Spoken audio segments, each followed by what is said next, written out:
I mean, there's just so much to say, and like when it comes down to it, I also like gyrating.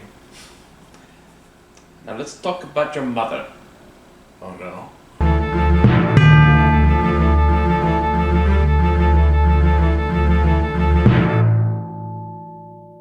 Alright, hi. Hey, it's been a while since I've done one of these. I know, what was the last one I did? What was the last one you did? Oh yeah, Space Jam 2. That was the last one I made you do. Such a difference in movies. This is like the first one I've actually done like in this apartment since we moved. That's true. Yeah. But anyway, hi. We're here to talk about Turning Red. Talk about childhood trauma, apparently. I'm fine. Hey, you're the one that came to me about this. I mean, okay, so what happened was I think I started work last Friday at like 9 a.m. or whatever, and then I was like, well, I woke up at 7 like I normally do. I have a good 2 hours. What's the harm in watching this? Like, this is just about being a 13-year-old girl, and I was so wrong. Nope. I mean, it is, but it isn't. I was so wrong. There was so much more. Yeah, like a psychological sense, this movie's loaded. So I've actually watched the movie twice now because I've also watched the movie twice just to do this review. Yeah, pretty much just I was like, okay, I feel like I need to watch this again to understand it a little more.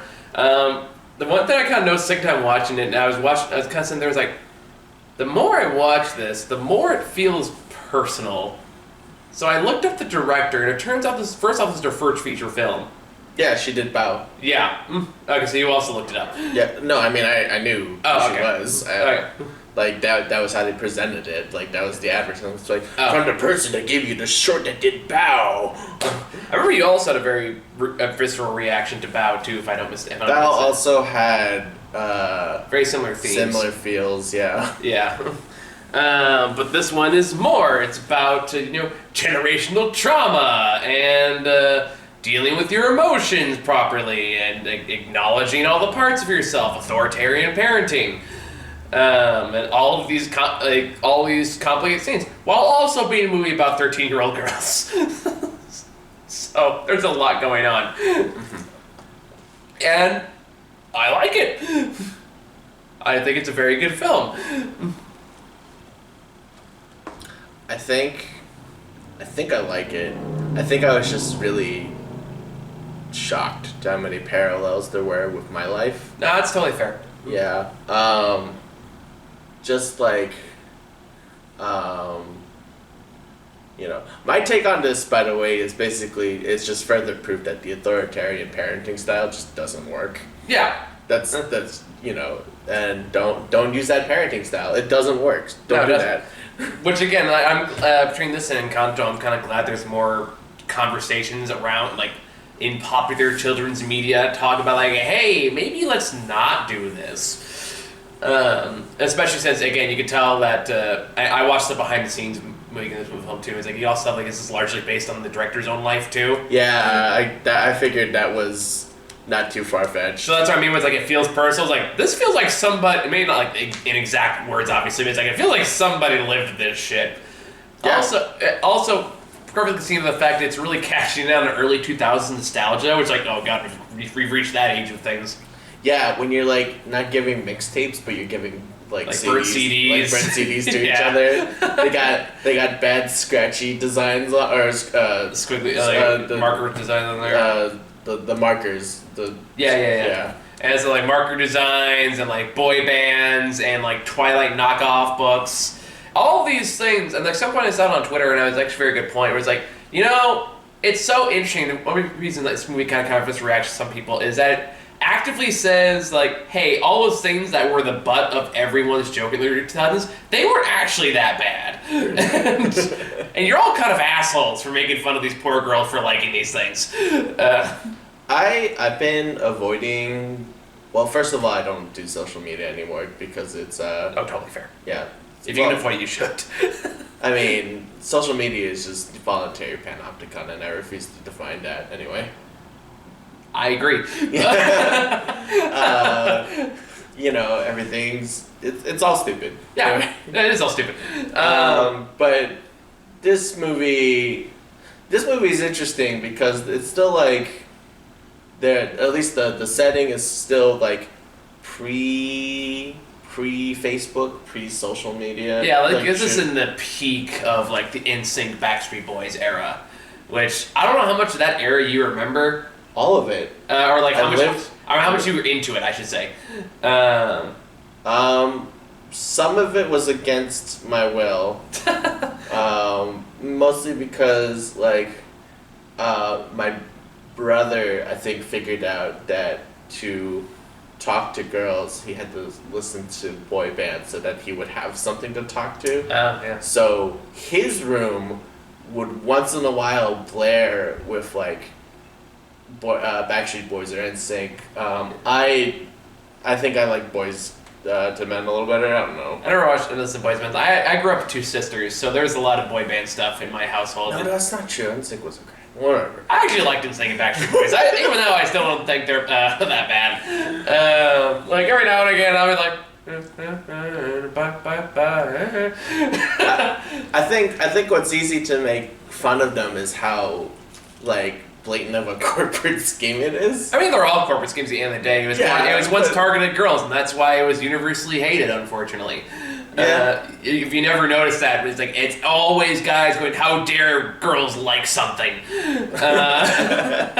Oh man, that's so true. I mean, like if you look back at the Twilight shit, it was like, yeah, they're bad, but like it's not like what guys had was any better. It was just dumb in the same way in a different context. Like Transformers is dumb as shit. I'm gonna get a lot of hate for that, but and I still love it, but it's dumb as shit. I mean, the name of the bad guy or organization is Decepticons. Yeah. It's not subtle. No, it's not subtle. No, Megatron was like, Starscream, give us a cool name for our organization. Decepticon. I just came up with a great idea. Decepticons. That does sound like a line from Transformers. And it's so weird. Like if you ever watch like the first ever Transformers movie, the cartoon, it's kind of hilarious. Like some of the weird cold bits that exist in that movie. Yeah. Where just I think one part of Starscream is on this ship and is like, don't have the guts to kick me off. And goes, want to bet? And just punts him off the ship. Yeah, that sounds like Megatron. No, Starscream. Oh. But anyway, it's still actually serves up as a perfectly schlocky, fun film. But anyway, back to this movie. Turning Red. Turning Red. Which is really just revels in 13-year-old girl nostalgia, and I'm kind of here for it, honestly, because like I really liked these kids. I was a little distracted from all of that because I was just like, oh god, there's so many parallels to my life about this. Nah, that's fair. We'll definitely talk more about that later, because I feel like that's a topic all its own. For sure. But I just want to talk about some of the more technical bits of it, because I actually really like how mature the language and themes were for this movie, which is something you don't see a lot in Pixar films. Because it's weird, but it's good to see like pads be presented in a 3D animated film, like as far as I know, for like the first time ever. And be just kind of acknowledged as a part of everyday life. I know there was a TV show that had pads, but I can't remember. Yeah, but this is a Disney movie. No, that was also a Disney show. Oh, was it? I can't remember the name of it, though. It was like, maybe like the one episode that I saw, but she was finally the blonde girl. She maybe had braces. Finally went out on a date with the boy.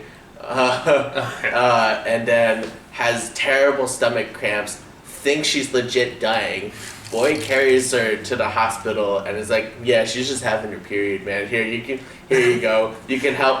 Here you go. Here's the pads that you can give her. And he's like hard blushing, right? Because he's like, oh no, this is very personal. Yeah, shockingly good memory for that one show. Yeah, that's the one episode that I saw of that. But also, that was pretty traumatic for that one character. Yeah. Well, speaking of that show. Speaking of trauma, but no. What I think is really interesting to me is like obviously the whole red panda thing is supposed to be like a metaphor for like the director herself described it as magical puberty is the way she described it, which is like that I mean, you think it wasn't obvious when the first thing she does is sniff her armpits and goes, ugh. Yeah, sniffing her armpits, and it's just having like her own kind of like sexual awakening by just drawing anime pictures to herself and getting a little too into it, which you just know she's either going to draw smut as an adult or she's going to have like a really active DeviantArt account. Or, become the director of her own feature film. Or that too, yeah. If you go the professional route. But like it's kind of weirdly refreshing just kind of see that portrayed in a film because it is a very important part of people's lives, especially young girls' lives, and just kind of see that portrayed like actively and quite frankly, pretty honestly, is actually kind of refreshing. But I was also kind of surprised at the language they used around that. Like they don't just really hate her in kids' films all that much. Like there's like the words. What did Sandra Oh's character, the mom, say? Yeah. It's like, oh. Is this the flight of the red peony? Did the red flower bloom? Or something like that. No, it was. I remember it was a peony. Oh, the red peony bloom, something like that. And I need to look up what a peony is. It's a flower. I thought it was a bird. It is a flower. Okay. Yeah, it was a blue. I mean, don't use the word bloom with the bird. I think if there's one thing like of like technical animation standpoint that I really enjoyed is that like. Those people had the most honest bug eyes. Yeah, like it's just like legit. It's just like, ha! It's very Cal Arts. It's very like Steven Universe kind of style animation there, and I appreciate that. But it's also where you see characters like say, "Oh crap," or just use the word like "sexy" a lot, or somebody calls someone else a perv. That's true. She like immediately falls down in her own interactions. Oh crap! Yeah, they also did that with... In the magical land of Toronto. Which I'm noticing lately, I guess it's something you can get away with in PG films now, because The Incredibles 2 had that too, where there's, where it just has like Mr. Gumbo going like, I eat thunder, eat lightning and crap thunder. So like watch it again, that line's in there.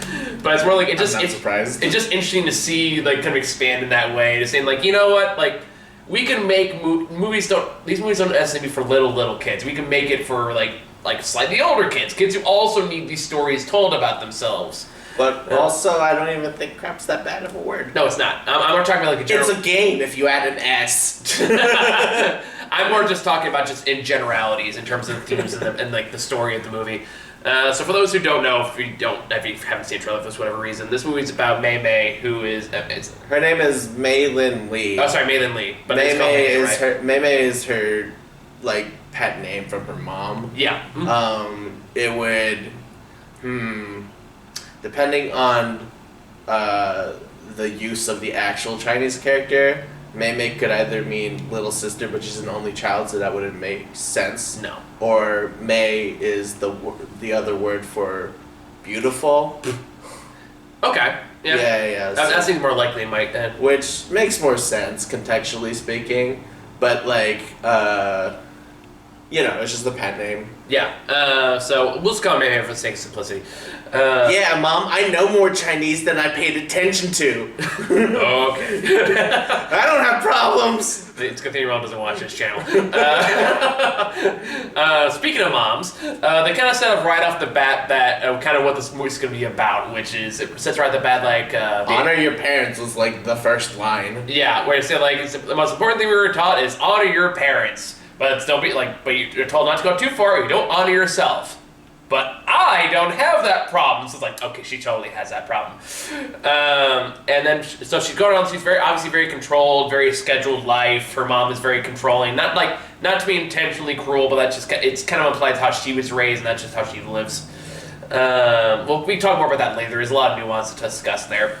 Yeah, there's some cultural stuff. I'm sure you know more about that than I do. That's why I'm here. Yeah. You volunteered. I want to make that clear. Not saying it's bad. It's more just I don't want to feel like, oh, this is an Asian movie. I should get our Asian person on there. That's what happens with Crazy Rich Asians. Let's be honest. I mean, okay, that one was... Okay, fair. That one I did. I'll acknowledge that. But anywho, so... she's kind of living this controlled life. She has a group of friends who all like love her to death. Have that very teenage girl kind of friendship in the early 2000s. Everyone's like honestly, like as a 13-year-old boy, I actively envy. Because everyone in girl relationship is teenage seems so supportive and loving. Everyone seems like, oh, I love you so much, I care about you so much. Every guy relationship's like, fuck you, man. Like, yeah, you asshole, dipshit, cocksucker. And it's kind of like, you know what? I would have liked a more supportive friendship as a teenager. Probably would have fixed some things. Am I wrong? I'm trying to think. Because most of my guy friendships were just like, hey, what's up? Let's play Smash. Or Mario Kart. No, Mario Kart is where the swearing came out. Yeah, never mind, yeah. Yeah, see, it's a lot of like, fuck you, smash, like masculinity crap. Like, teenage a lot of it is, eat shit, here comes a blue shell. Either way, my point still stands. Either I could have used a little more support. So much like, aw, it's kind of adorable. Except for the little angry short girl who I swear is my avatar. The Korean girl? Yeah, the Korean girl. Oh, don't think she's angry. I think she's just expressive. She's got a little temper there. They're part of the leader. They literally have her hunched over like two dodgeballs, like fucking the Tasmanian devil. Yeah, I wasn't a big fan of that portrayal.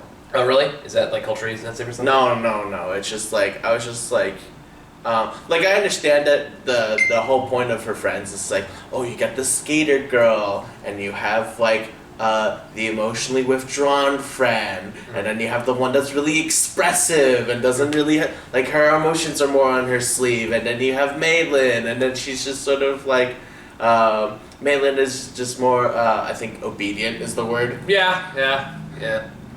See, I was okay with that though. I think they all worked well off each other, and I think the characters were defined well enough to just stand outside of those particular characters. She was fine. Archetypes. She didn't say enough to upset me. Yeah, fair enough. Yeah. I liked it. If anything, I don't think her friends did anything offensive, except when they sang out of key exactly twice. As a music major, I can see why that would hurt you. But you know what? It's fine. They're teenage girls. No, mostly they were singing together with their friends, and of course nobody's gonna be into it, and it's fine. But all these friends are obsessed with this boy band named Four Town. Yeah, which I think is Boys to... or no. It wasn't...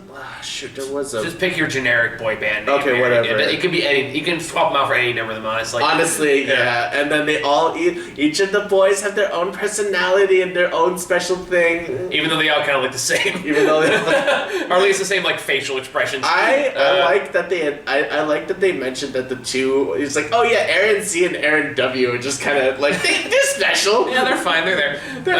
They're not my thing. But they're also, like, 13-year-old girls, so they're kind of girls on the cusp of like puberty and their sexual awakening and all that stuff. So they're just parts where they're just actively lusting over boys, like not even subtly. Like there's a part where they just kind of just the poor convenience. Yeah, store. the poor convenience store guy like, just looks like his soul is dying. No, because they live in Toronto and weed is legal there, so you know he's so stoned out of his mind. I would be too if I worked there, but either way, he's stoned out of his mind, and so when all of that happens, it's just like, oh, okay.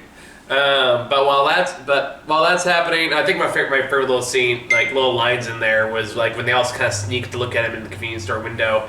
But then he's like, "Oh, guys, like she's like he's not a real man." Says like May. He's like, "Don't forget about Fort Town." It's like, yeah, but Fort Town's like really expensive tickets, and Devin's right there. That's fucking real. it's like man, like they're gonna come to Toronto, so we gotta get tickets. Like, yeah, those are expensive, and Devin's like right there, and he's free. That's what actual lines in the movie. He's like, you know what? I get that. It's male gazy, but I respect that. Or like I guess female gazy, but anyway. I think it's just it's equally gazy. Yeah, you know? All right, that's fair. I'll give it that. It's a different flavor of objectifying, but it's still objectifying. Equal rights. Girls get objectified too sometimes. I'm not saying that they shouldn't or couldn't or shouldn't or can't do it. It's just that's what it is. Yeah, it's perfectly fair.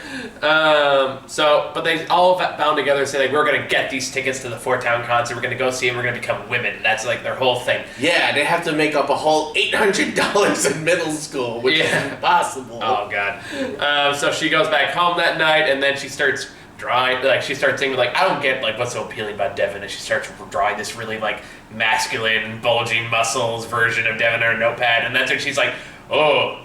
I'm starting to feel a little funny. And then that's when she hides under the bed. The one's already become a meme. When she like draws one of the pictures, she gets that little anime face.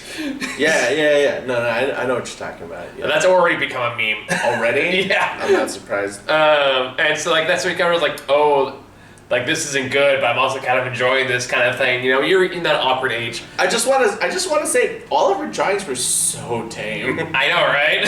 So and the thing is like you know, first of all, I don't know what was offensive about that, because like even though she drew poor Devin, this fucking stoned out fucking mini mart working piece of shit, like as a merman, I guess, a mer person, and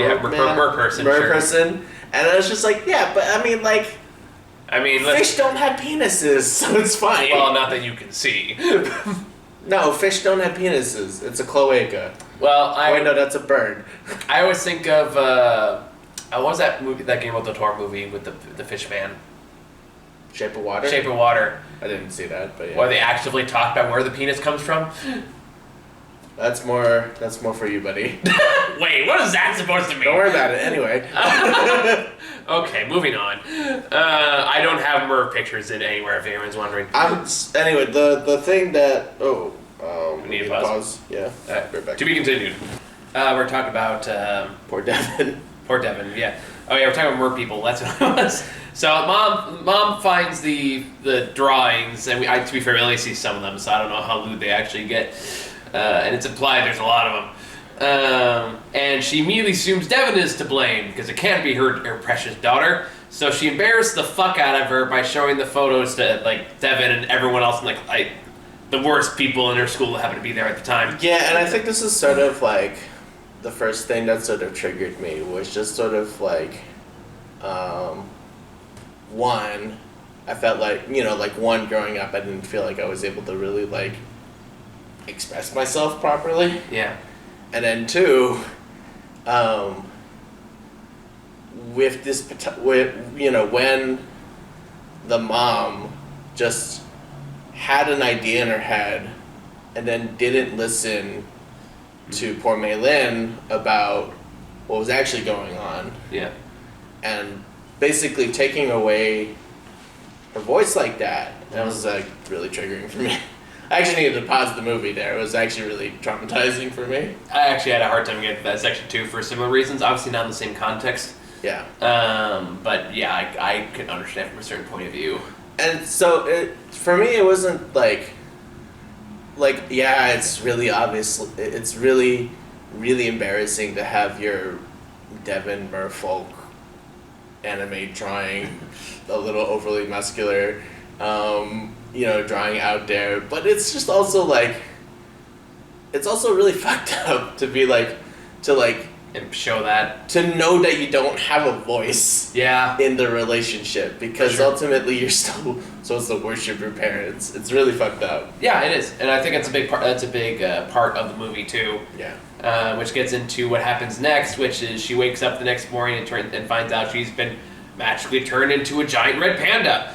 Oh, I thought the dream was like the literal dream of like you're getting your period. Oh yeah, there was also a dream sequence beforehand, but yeah, either way, she wakes up with being a big red panda. They live in a Buddhist temple, by the way. Yes, that is also important. It's not a. Yeah, it's a Buddhist temple. The whole point is like she has ancestor from centuries ago who was tasked with protecting the animals, and she particularly wanted to protect the red pandas. So that's kind of like a symbol of their family and their culture and their generations. But it turns out there's a catch into that every girl in each generation gets cursed to become a giant fucking red panda.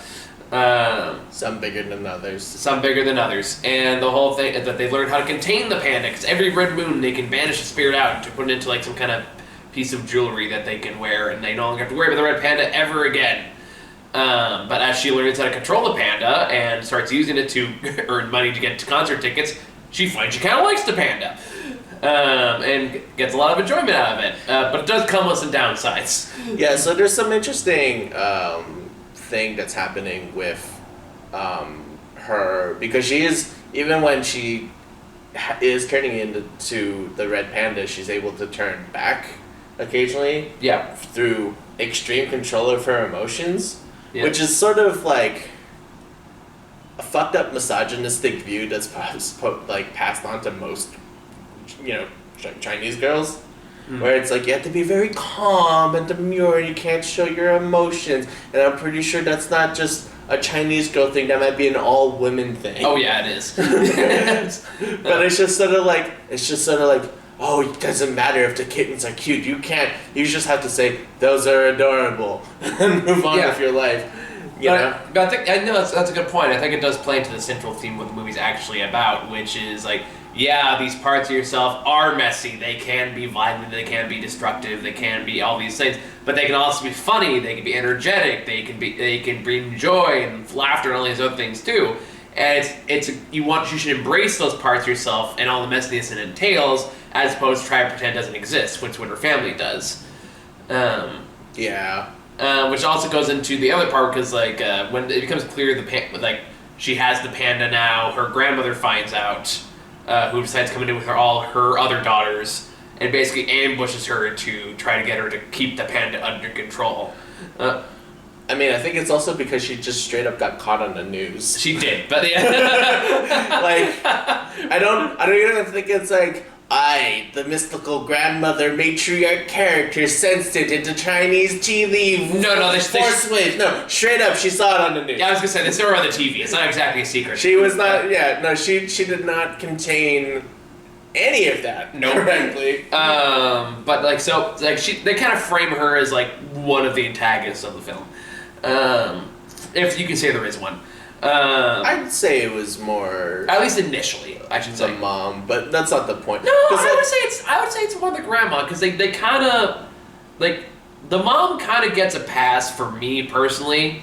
I'm not gonna say completely, because they imply that a lot of ways she was is what she was taught, and that's what she is taught, that this is how it's supposed to be. I get that, but it's just also again, being subjected to the authoritarian parenting style, and then you choose to continue to use it also makes you complicit.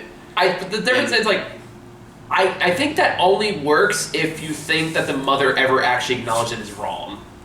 Because if you just thought that that's okay, you never challenge that, you just assume that it's okay, then you're just doing what you think is okay to learn. It's not in this movie that she learns that her way of parenting is wrong, and that's when she changes it. Yeah, she changes it because she blew up a Toronto dance stadium, and they have to pay $10 million to fix it. I don't know. I feel like it's oversimplistic because that kind of negates what she says towards the end of the movie, where I just sort of remembered that she's going back to school. Her hair's red now, and her mom is legit fighting with the school security guard about my daughter is there, I have to take care of her. I'm not defending her actions. Let me be clear on that one. I am defending what she does when she finally realizes that it's wrong, which is she does actively try to change it. That's the climax of the movie.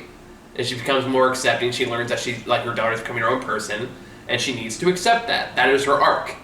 But it also heavily implies that those ways of doing things come from her mother.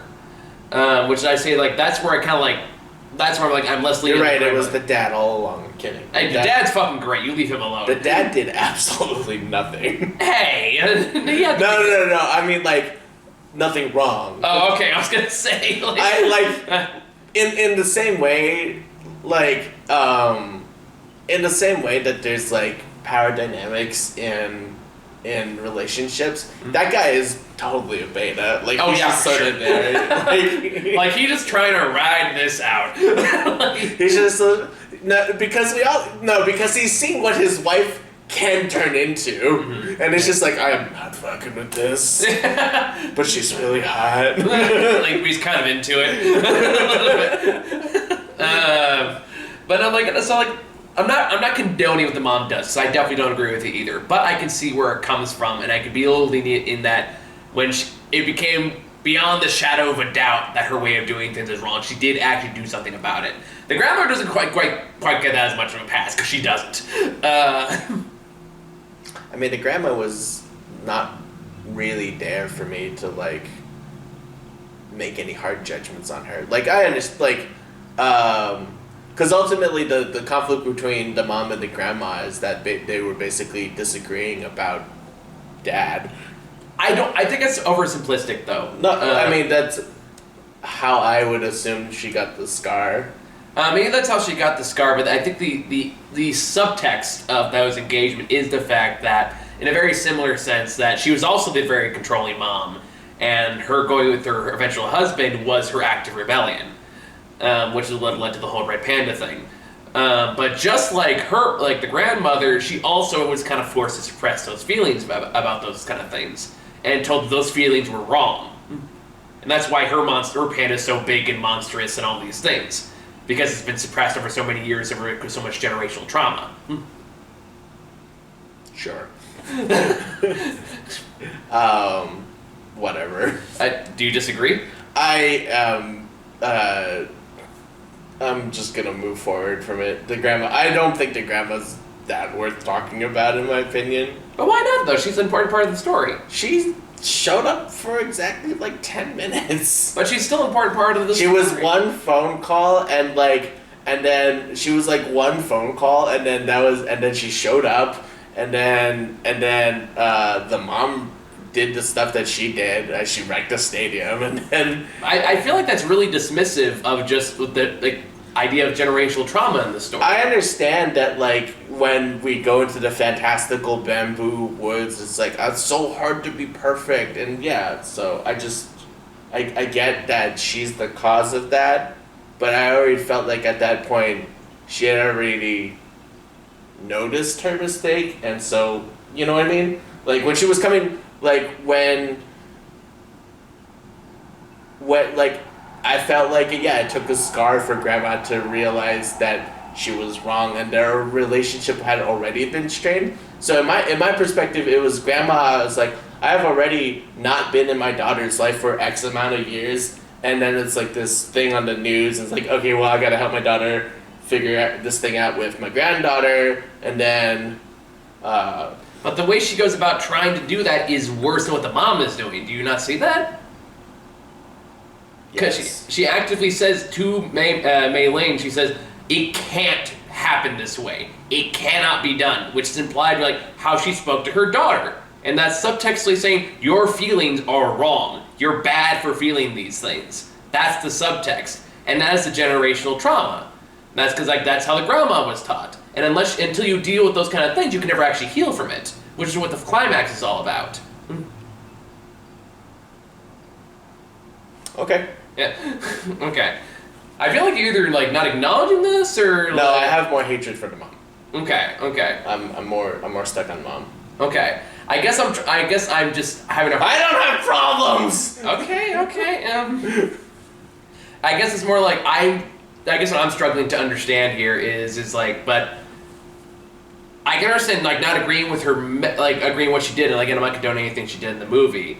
But they explain where that comes from. It doesn't forgive it or excuse it, but at least explains it and does not humanize her in some way. Yeah, it does. Still mad at her for some reason. I don't know why I'm mad at Sandra Oh. She's not my mom. Okay, I'll take that at the very least. I don't know why I'm mad at Sandra Oh. Just think about it. That's all I ask. Anyway, there was just a bunch of stuff that the mom was doing and saying throughout the movie that really rubbed me really the wrong way, which is primarily the way that she would talk about specifically Miriam.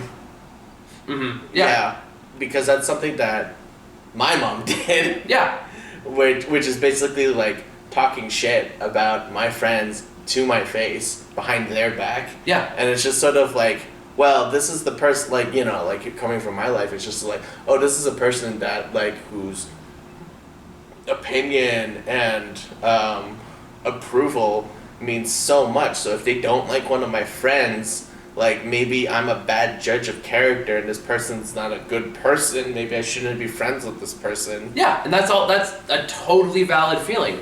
And I think the point I'm trying to make is the fact that that's not just exclusive to her. Her family does it too. That's where she learned that that's okay to be like that. And the end of the movie, when she's having a discussion, like, through the little mirror thing, where she said, if I made you feel this way, I'm sorry. That is her acknowledging, like, I fucked up, I'm gonna be better. And she follows through on that. If one thing she acknowledges, like, okay, I did this and I'm sorry, and she doesn't change at all, then at that point it's a choice. But it becomes painfully aware to you that what you're doing is wrong and hurting the people that you actually care about and pushing them away, and you don't change it, then it's a choice. Does that make sense? Yes. Okay. So that's why I'm a little more forgiving on the mom, for specifically that reason. Anyway, I just don't feel like the grandma has enough interaction throughout the entire movie to be called an antagonist. I'm more specific in the framing and the design. Definitely frames in the more antagonistic role, even though she doesn't necessarily become a villain by the end of the film. She's, at the very least, we can all she's a foil. How about that? Yes, I acknowledge that. Okay, so we can agree on that. But I get what you're saying. Like, she doesn't have screen time, but I think the subtext is there to make a fair argument. I think it's sort of like the damage has sort of already been. No, yeah, you're right. She kind of does that. Yeah, that's fucked up too. Everybody's fucked up. Everyone's fucked up. Like, that's the point of generational trauma, is it doesn't get better until you acknowledge it, or until someone willing to break the cycle, which is what Maylene's role in this family is. Someone gyrates. Until someone gyrates it and shakes their ass at their mom going, take it! Which I laughed so hard at that I almost peed my pants. I don't know why. Yeah. But, like, there was like a couple of, like, I don't know, there was just so many things that the mom was saying that just straight up triggered me. It's just sort of like, and that's totally fair. I'm sorry, go ahead. Yeah, just like when she's the giant panda, it's like, I didn't go to concerts. It's like, yeah, you didn't fucking live your life. Let me live mine. Yeah, and I would argue that's definitely the point. Oh my god, it's so fucked up to relive through some of that. Yeah, and from your perspective, I can definitely see why you feel that way, and I don't blame you for harboring those feelings towards the mom character. Disclaimer: I didn't need to go to a boy band concert to gyrate. I'm just playing off of the wordplay from the movie. Anyway, it's okay to admit you like gyrating, man. Maybe. What was her name? Acknowledge your feelings. Christina Aguilera. There you go. But it seemed like what the dad says to Maylene when he kind of discovers the video she made as the panda, just having a really good time. We're just these parts of ourselves are messy, but they're still a part of us. And at the end of the day, you have to acknowledge that in order to move forward. Now the rest of her family is already kind of too set in their ways. They can't really do that at this point. That's why they kind of all reject the panda again. But she's the generational breaker, basically. Where I don't have to live my life based on what they did. I'm going to do something different. And that's how you break generational trauma. That's why she keeps the panda. That's why she's accepted by the ancestor. Yeah, I got that. Yeah. So and I think the mom, even though she can't really accept those parts of herself yet, she's at least trying to accept that that's what her daughter is doing. I mean, the way that I saw that ending was just oh, good. I'm so glad that she got a Tamagotchi so she can redirect all of that horrible energy at a Tamagotchi instead. I mean, that's certainly one takeaway. Yeah, so there's a lot to talk about in this movie, I feel overall. Your takeaway may vary based on personal experience. But I personally believe it's any movie that can elicit that kind of response and kind of start that discussion is still worth that means it's doing something right. Or speaking on a level that maybe isn't spoken about often enough. TLDR, make sure your kids feel heard and that their choices and values and opinions matter to them. Yes. And to you. Absolutely. Yep. Knowledge is wait, what was the G.I. Joe thing? No, and it's and now you know, and knowing is half the battle. And knowing is half the battle. G.I. Joe. Anyway, yeah, I feel like we've gotten a pretty good conversation out of this. Do you want to add anything else to it? I probably won't watch this movie for 20 years. Fair enough. I don't need to reopen that. anytime soon. See, I'm weird in that I deliberately watch movies like, oh, this might reawaken some trauma. Click. Like, if you ever get the time, watch our review on The Father. That one is just us unloading all of our dirty laundry. Just screaming it. I mean, it's not the case of, like, yeah, obviously, like, if the movie triggers you, then watch with caution, but I think there's still something worth talking about in its perspective. You don't get to see a lot in films anymore, and I'm glad that the narrative is changing about that. Yeah, and I think it's nice that the price of admission for this one is one Disney Plus subscription. But you can get for, like, a week for free. For free. Yeah, so... You get it even more free for Verizon plan, by the way. That's true. So, yeah, I think that's... all we got on this, right? I don't have anything else to say. Alright, cool. So, thank you guys for joining us, and I don't know what the fuck else is out, so see whatever else is out. Bye.